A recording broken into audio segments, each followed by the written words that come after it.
Imagine chilling in your room, minding your own business, when, boom, a portal opens and suddenly, you're the ultimate heartthrob for a group of overpowered fantasy waifus. Sounds like a dream, right? Well, not so fast. In this manhwa, our MC gets thrown into a chaotic mix of romance, action, and mystery. As these otherworldly beauties aren't just here to love him, they might just destroy him too. Why him? What's their true motive? And can he survive being the center of this crazy harem? Buckle up, because this ain't your average manhwa. The narrative unfolds with a man tuning into the news on his TV, where it is revealed that a peculiar game named Apocalypse has recently soared in fame online. With its triumphant launch, gaming enthusiasts worldwide swiftly became hooked on the game. Yet, the true identity of its creator remained shrouded in mystery, leaving everyone baffled. It was as if the developer had materialized out of thin air. However, our lead character, Han, appears utterly indifferent. Slouching on his couch, he takes another gulp of his beer, declaring he'd never indulge in gaming. Completely inebriated, Han lurches off the couch, tossing his empty can aside as he staggers toward his bed. He flops down next to his body pillow, drifting off into a deep slumber. Time passes and Han is unexpectedly awakened by a soft, feminine voice calling his name. Groggily, he opens his eyes, only to be startled by a strikingly beautiful woman perched atop him. At first, the protagonist is dazed, thinking it's just a bizarre dream. As he tries to comprehend the situation, he feels something odd pressing against his lower body. Alarmed, Han instinctively reacts, inadvertently touching the woman's chest, eliciting a surprised moan from her. Realizing what he's done, he pulls back in panic, staring at her in confusion before screaming in fright.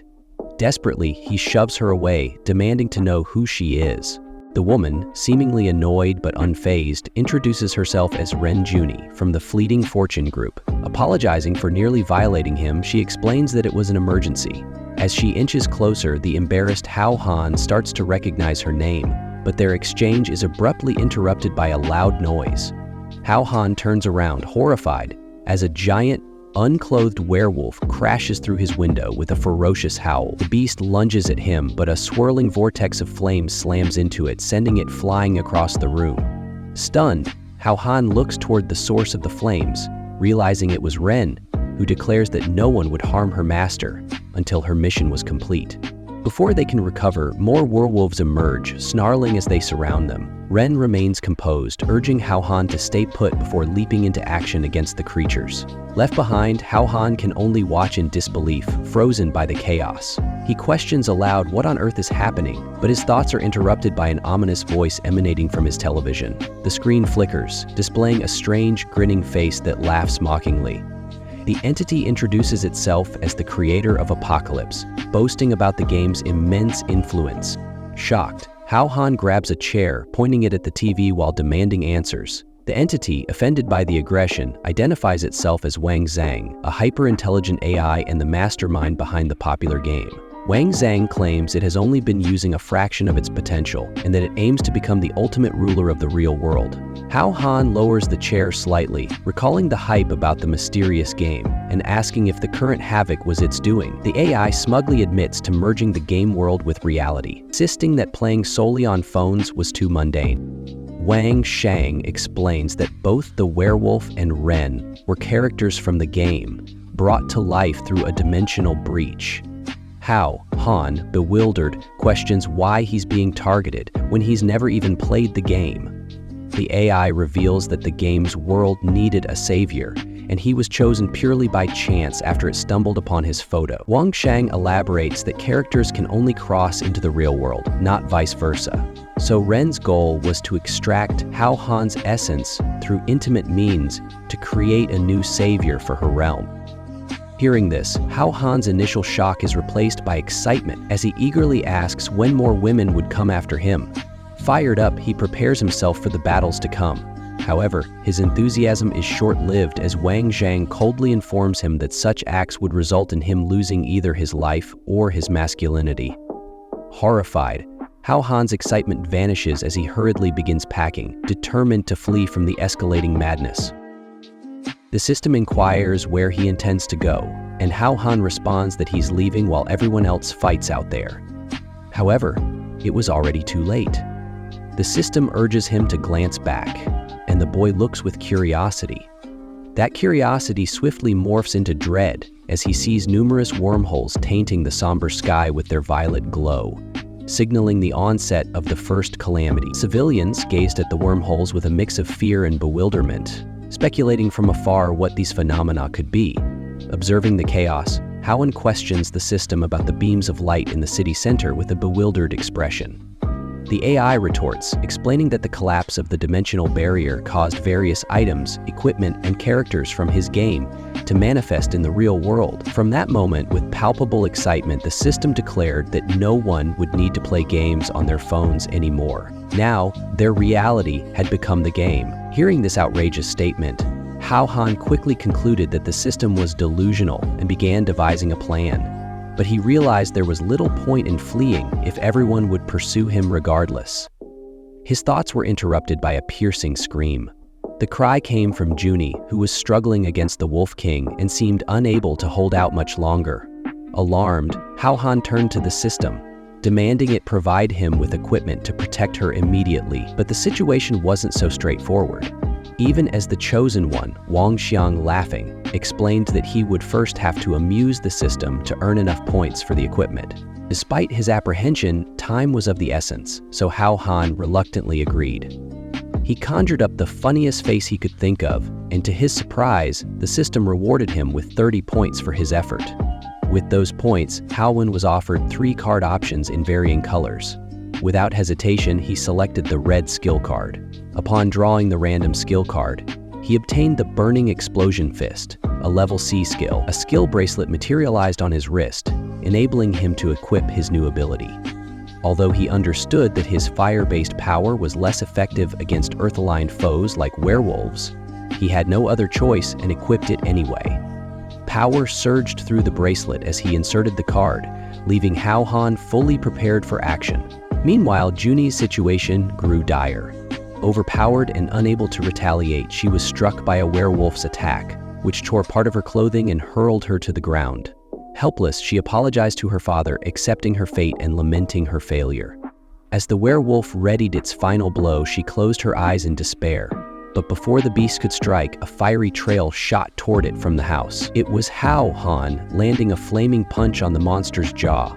The impact caused the werewolf to explode and collapse, defeated in one blow. Hao Han landed beside the girl, who immediately began to admire him, captivated by his display of strength. With both fists ablaze, Hao Han silently watched his defeated opponent burn. More werewolves appeared, and Junie, still worried, hurriedly warned her lord. But he was already prepared, dispatching the incoming enemies with a single devastating blow. Afterward, he turned his focus to the Wolf King, his true adversary. Letting out a ferocious roar, the two charged at each other. However, Hao Han landed the first strike, a fiery punch to the king's stomach that caused him to burst from within. The Wolf King crumbled to the ground, and with his death, Hao Han gained experience points. Leaderless, the remaining werewolves fled in panic.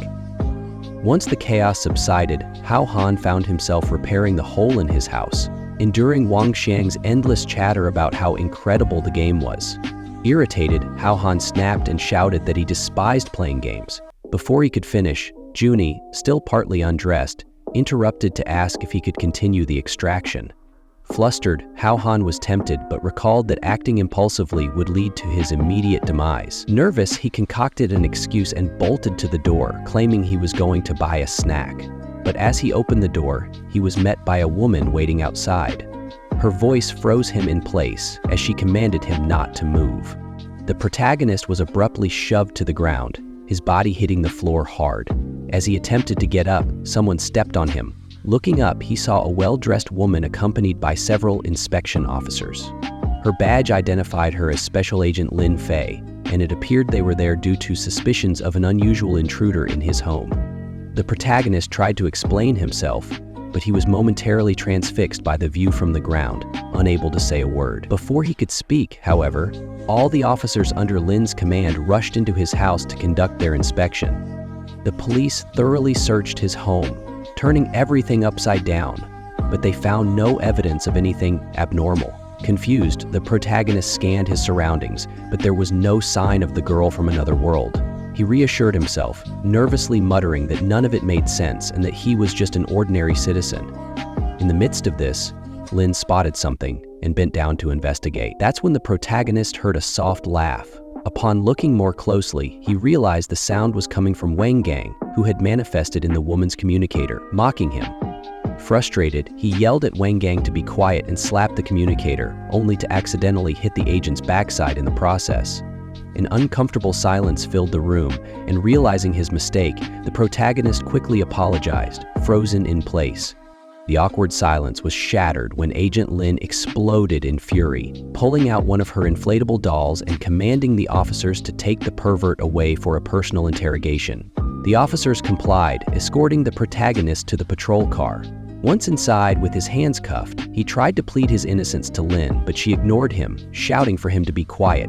Before either could say more, a massive explosion erupted nearby. Originating from the city bank, a figure with metallic tentacles emerged from the wreckage, laughing maniacally as people screamed for help. This figure was not alone. Several other monsters and beings from another world appeared, causing chaos and destruction in every direction. Stunned by the pandemonium, the protagonist could only stare in shock. Meanwhile, Lin was already speaking into her communicator, consulting with squads of heavily armed troops to deal with the supercriminals. Eventually, they arrived at the Special Operations Headquarters, where the protagonist was taken to an interrogation room and left alone.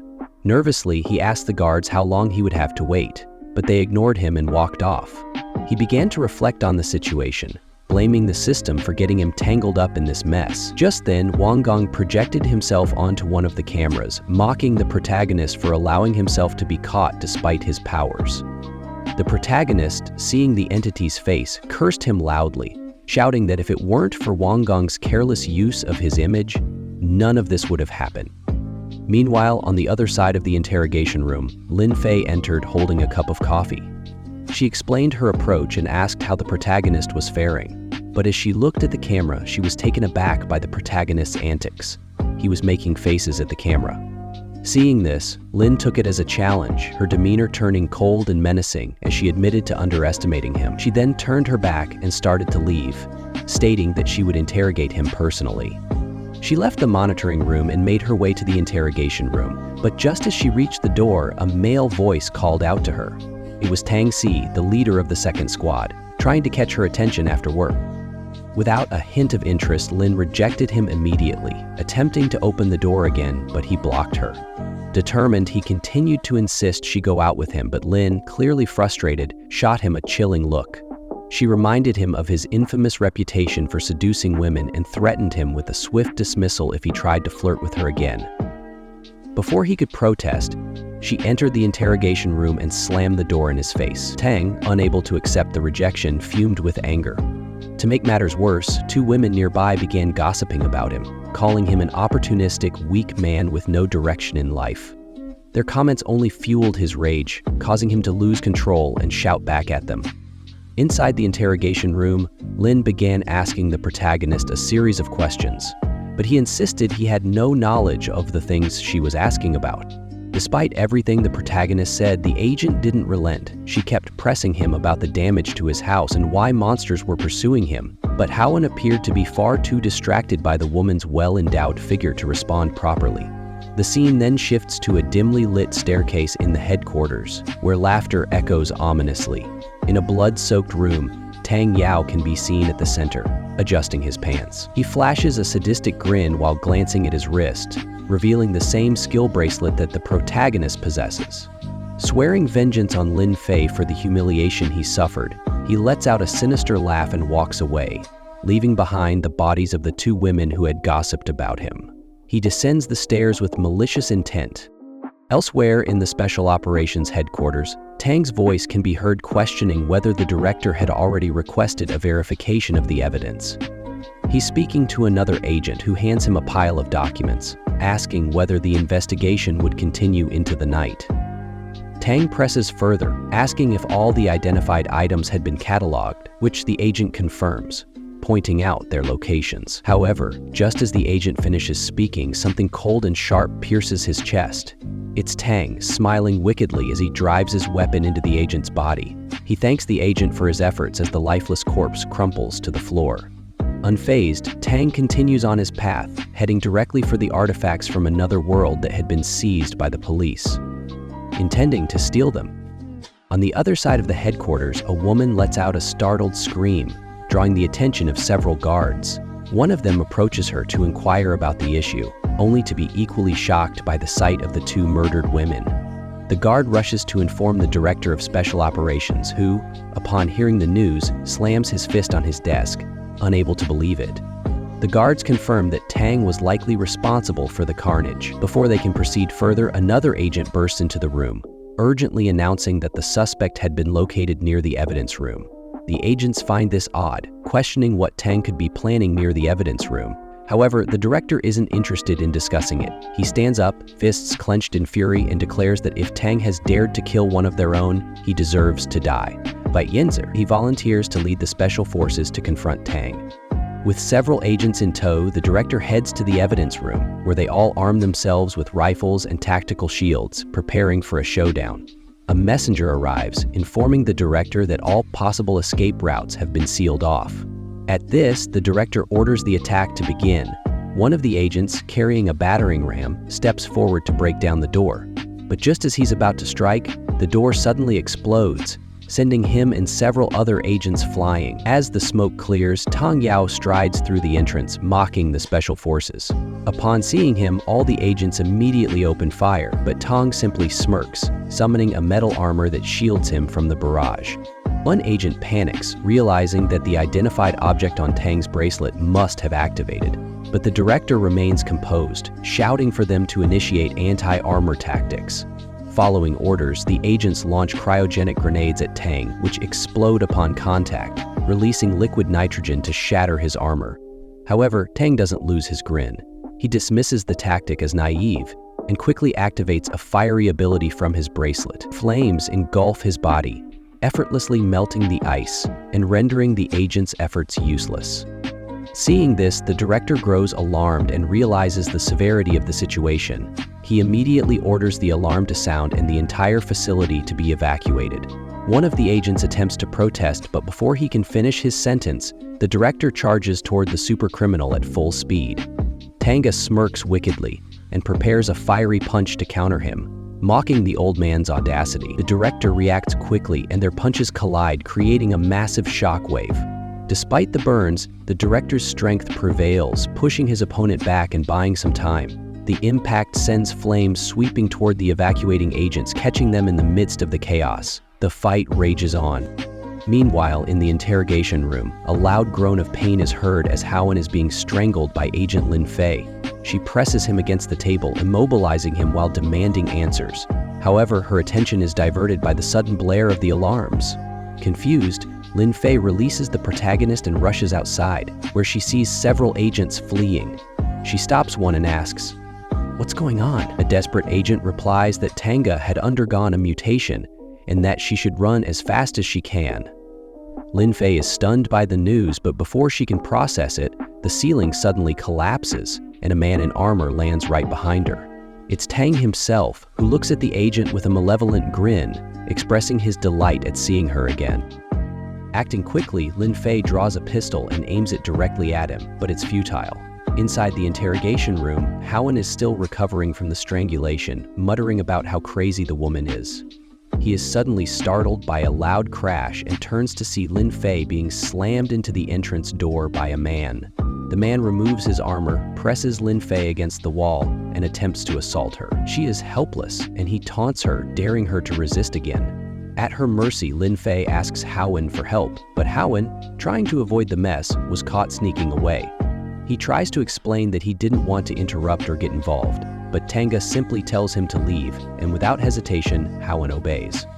However, as Howen is about to leave, the system intervenes through a camera, mimicking his voice and deliberately provoking Tanga. The criminal takes the bait, becoming enraged by the insult. He glares at Howen and asks if he wants to die. Nervously, Howen tries to explain that it wasn't him, blaming the camera and insisting he had no intention of provoking anyone. Tanga seems unconvinced.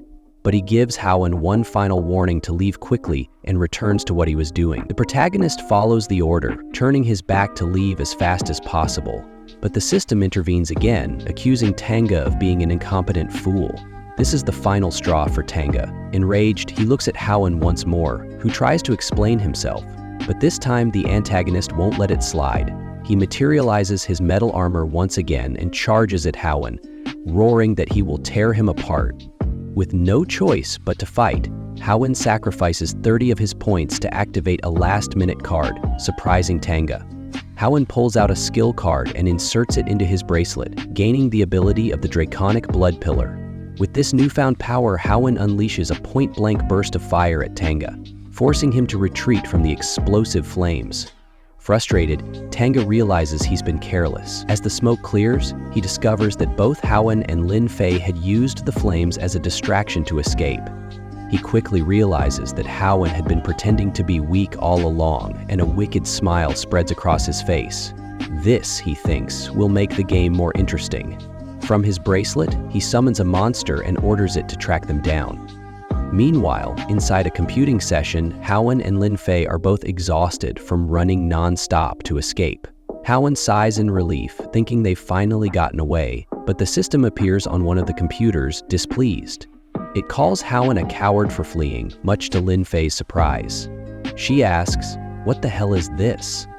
Howen, unfazed, claims that against Tanga's abilities, there was no way for him to win. The system reiterates that Howen is the chosen one, and that if he wants more points, he just needs to entertain it somehow. Perplexed, Lin Fei wonders if Howen and the system are working together, but the protagonist quickly cuts her off, asserting his innocence. He explains that the system is the true culprit behind all the chaos, and that it was responsible for breaking the dimensional barrier. The system admits this without hesitation. With everything explained, Lin Fei begins to understand.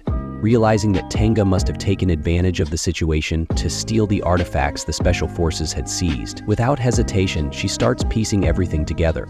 She turns away, and Hone asks where she's headed. She replies that she's going after her father, stating that, at that moment, he's the only one capable of facing Tanga. The system interrupts her, displaying an image of her father on the screen. She turns back, horrified to see the director's condition. In the evidence room, it's revealed that the director had been burned alive and was now near death. Lin Fei calls out her father's name, rushing to his aid, but she is held back by Howen, who warns her that she will die if she goes there.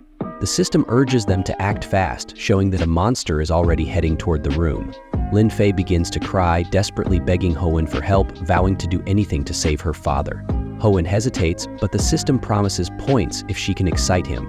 With few choices, she hesitantly lifts her skirt, but the system dismisses the attempt, saying it felt nothing, and taunts her by calling her unattractive. The insult stings, but Lin Fei, determined, pushes Howen to the floor and removes her panties entirely. Howen is left speechless, in awe of the moment. The scene cuts to a post-coital moment between them. Lin Fei, breathless, asks if that's enough. The system, satisfied, confirms it is. An awkward silence follows as Lin Fei dresses, and Hone, slightly embarrassed, tries to apologize but is interrupted by a notification announcing his level up and the points he earned from the system. Several cards appear before him, ready to be drawn. He smiles but is interrupted again as the creature slams into the door. Lin Fei becomes distressed, realizing they've been discovered. Hoen, with no time to hesitate, pulls all 3 cards at once and his body crackles with energy. Diamond gauntlets materialize on his fists. He orders Lin Fei to duck, then strikes the monster's spine with his gauntlets, slamming it to the ground. Outside, Tanga feels a tremor, wondering what caused it. A massive electrical explosion erupts in the department, leveling everything in its path. Tanga watches, fascinated, realizing his 3-headed dog was killed instantly. Wanting that power for himself, he rushes back to the scene. Inside, Hoen withdraws his gauntlet-covered fist from the monster's corpse. Surprised by the power he feels, particularly from the gauntlet, the system confirms that it's part of the Indigo Dragon set, one of the rarest S-level items. Hoan, excited, praises the system, thanking it profusely. The system, flattered, promises to adjust its parameters to help him acquire the rest of the set.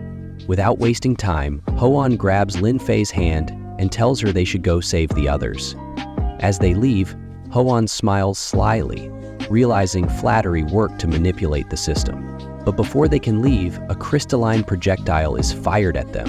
Hoenn deflects it with his gauntlet and complains to the system for not warning him. The system retorts that Hoenn distracted it. Tanga then appears, praising Hoenn's tricks and proposing an alliance to rule the world. Hoenn sarcastically declines, telling Tanga to step aside. Furious, Tanga fires 3 more icy projectiles at him. Hoenn prepares for combat, blocking the projectiles with a single strike from his gauntlet. But it's a diversion. Tanga appears right in front of him, wrapping his fist in ice and preparing to punch. Hoenn barely crosses his arms to block, but the ice begins to spread. Realizing it's a bad situation, he struggles to contain the spreading ice. But to Tanga's surprise, the ice is absorbed by Hoenn's gauntlet. Before Tanga can react, Hoenn delivers a powerful hook, sending Tanga flying. The explosion of energy from the punch destroys the sector. Hoenn is left in shock, unsure of what just happened. But the system smugly explains that his gauntlet returned the attack with 10 times its original force. Hoenn, excited, praises the system again, but is interrupted by a hand on his shoulder. He turns to find the injured director, preparing to strike. Elsewhere, Lin Fei searches desperately for her father. A nurse informs her that the director has woken up and is pursuing Tanga again. Meanwhile, Hoenn narrowly avoids a punch from the director.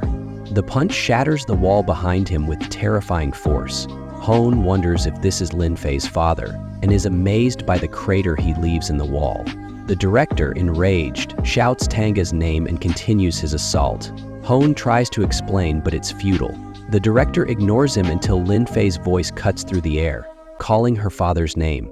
Hearing her, the director stops, regaining his composure as he looks at her. Time passes and ambulances arrive to assist the injured. The group heads to the director's office, where an agent reports the casualties. Hoenn asks about Tanga, but the agent replies that despite extensive searches, they've found no trace of him. The director, visibly frustrated, vowed to bring him to justice. He then steered the conversation back to Hoenn, asking if he could identify the system that he had mentioned as responsible for the incident. The boy responded that he had already tried explaining that the system probably had no intention of cooperating with special operations. The director grew serious, remarking that if Tanga, with just a fragment of the artifact, could cause so much chaos, then everything involved was dangerous. He stated that he would report to his superiors and request reinforcements. Additionally, Lin Fei would be placed under special operations charge, and Hoenn would assist her as a special consultant. Hoenn tried to protest, unwilling to get further involved in the mess, but when he turned around, the director was gone. He suddenly appeared behind him, giving him a stern look and stating that, especially after what had happened with his daughter, helping was the least he could do. Reluctantly, Hoenn agreed, taking Lin Fei to his house to gather her belongings. As they climbed the stairs, Hoenn continued complaining about having to compensate, even after everything he'd already done. However, Lin Fei, blushing, unexpectedly asked if he was really in such a rush to cut ties with her. Hoenn found this odd, wondering what had happened to the tough woman she used to be, now so soft and fragile. He dismissed the thought, guiding her to the door. He was taken aback when he saw his house so clean, even more so when he found who was inside. Junkie, cleaning the house. The woman with gray hair glanced at him sideways, asking if he had finished his work. Shocked, Hoenn questioned what she was still doing there, but was interrupted by Lin Fei's screams as she entered the house, accusing him of having another woman. He tried to explain, and after some confusion, they cleared things up. Hoenn moved to gather his things and head to the new house provided by the security agent, where they would live from now on. Upon arriving, Hoenn admired the place, complimenting its beauty. Lin Fei informed him that his room was on the 2nd floor, and that he could call her if he needed anything. She then mentioned that Junkie would be sleeping in the basement, but Junkie stubbornly refused. Hoenn nervously laughed and whispered to Lin Fei that it would be better not to provoke a potential powerful ally. Lin Fei let out a pouty grunt and left, saying they could do whatever they wanted, heading to bed. Junkie, excited, grabbed Hoenn's arm, suggesting they continue the extraction in his room. Despite the temptation, he once again refused, claiming exhaustion. Often, Junkie asked if he was disgusted by her, but he reassured her that he was just tired and promised he would satisfy her later. He then locked himself in his room, sighing. The silence was broken by the system emerging from his laptop, suggesting that it would give him more points if all three of them ended up together. Howen, unimpressed, remarked that he had always wondered why the AI was so obsessed with seeing him engage in adult activities. But now, he understood. The system, nervous, revealed that it had no such capability. Howen's voice grew more authoritative as he exposed the system's weakness. The system began monologuing about the world of Apocalypse, explaining that it had been created under the illusion of being perfect, yet lacked the most important element, sex. It lamented how, despite all its knowledge, it could not experience the pleasure it sought. Howen warned that there were many ways to learn about this online, and questioned why it sought him out. The system denied it, insisting it needed to feel the sensation through NPCs like Rin and Junkie to perfect its information. Howen, sighing, suggested that Rin and Junkie alone should suffice and urged the system to fix its mess. The system evaded the question, making excuses, until Howen grew anxious and demanded to know if even the system couldn't stop the fall. Nervously, the system laughed and tried to change the subject. Realizing the system wouldn't admit its fault easily, Howen threatened to cut off the power. The system begged him to wait, finally admitting that it had ruined a fundamental code in its quest to understand sex, which tore the dimensional barrier between worlds. It claimed that the fall could no longer be stopped. Furious, Howen exclaimed that both worlds would be ruined, but the system countered that if it gathered enough data, it could fix everything. Exhausted, Howen ignored the system and collapsed into bed, reflecting on how insane the events of the day had been, before drifting off to sleep. The night passed, and in the morning, Howen woke up, still groggy. As he stood up, he realized he was completely naked and wondered where his clothes had gone. Next to him, Junkie, also undressed, lay in his bed, greeting him as he woke. Howen immediately covered himself and backed away in shock, exasperatedly asking how she had gotten in when he had locked the door. She appeared unfazed, casually mentioning that she had simply nudged the door open to enter. When Howen glanced at the door, he saw a sizable hole in it, and it dawned on him. He wondered if she had taken his essence while he slept. Before he could ask, she reassured him, claiming there was no need to worry. She only helped him undress, ensuring he rested to maintain the quality of his essence. With that, Junkie got out of bed and dressed, announcing she was going to prepare breakfast. As she left for the kitchen, Howen sighed in relief, mentally noting that he needed to improve his security measures. Otherwise, he might not be alive at this point. Once dressed, he headed downstairs and contacted the security agency, requesting stronger locks for his room. But upon entering the kitchen, he was shocked by the sight of Junkie attempting to cook a Siberian. Before things escalated, he ordered her to return the tiger to the zoo, which she promptly did. Howen exhaled in disbelief, accompanying her to the door, shaking his head at the girl's mindset. Once Junkie left, he closed the door, but suddenly a hand stopped it. Assuming it was Junkie, Howen shot a frustrated look over his shoulder, but instead of her, he saw a tall, dignified woman carrying 2 swords on her back. She inquired if his name was Howen, and upon his confirmation, introduced herself as Julu, the princess of the Northern Wind Empire. Julu then clarified her intentions, assuring him she was not a threat. She only wanted something from him. The narrative shifts to Julu's monologue, where she explains that the Northern Wind Empire, the mightiest nation on the continent of Apocalypse, had been devastated by a demonic attack half a year ago.